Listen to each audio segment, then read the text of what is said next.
Imagine not using spoken words, not listening at all, but speaking simultaneously. Many individuals communicate daily with the use of Filipino Sign Language or FSL, where they share stories of hope and desperation, thoughts, and insights on trade. Hard of hearing and speaking are disabilities that are not disabilities at all. Many would rather consider this as a culture instead. The deaf community consists primarily of deaf individuals who view their hearing and speaking loss as a different way of life. These people use their natural language, the Filipino Sign Language, to engage.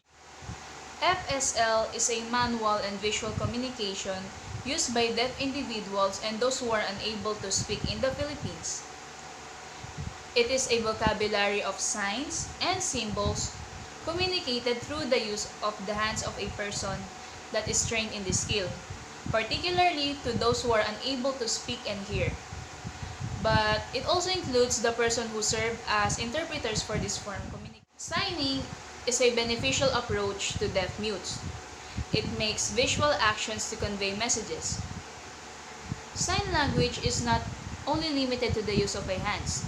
It can be from facial expressions, body movements, lifting your eyebrows, enlarging the symbols, and repeating the space used also plays an important role.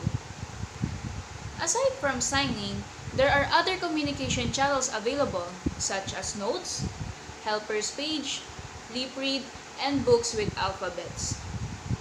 But despite the communication channels, many problems arise from deaf people and hearing people during communication. The problem is not only limited to deaf people who are unable to hear and speak, but also to hearing people who are lack of familiarity to. Interesting. Let's talk about the do's and don'ts in deaf culture. Number 1. Never ever make up signing. Don't do that because it is very insulting. These people can appreciate us if we socialize with them. Number 2. Do not shake their shoulders or throw papers just to call attention. Just simply tap them or wave in front of them.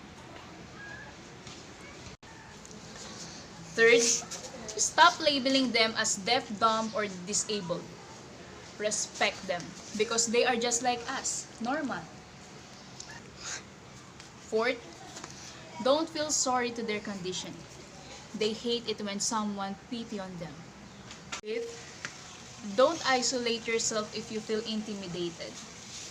Instead, show your motivation to be involved and share your reasons why.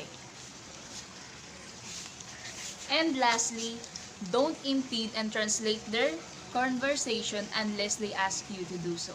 Let us dream of this language having the respect and acceptance it needs one day.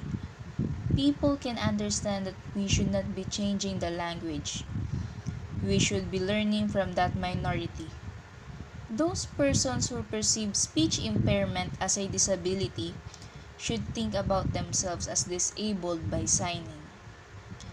As opposed to their ears, deaf people use their eyes. They use what they have to speak. Their actions are an indication that they are proud of who they are, that they are not ashamed of their hearing loss, or that they are not discouraged by it. Silence is not necessary to be mute. The approval of the rest of the company should give them the respect and acceptance that they deserve. Again, let's empower deaf mute, break the barrier, and provide support.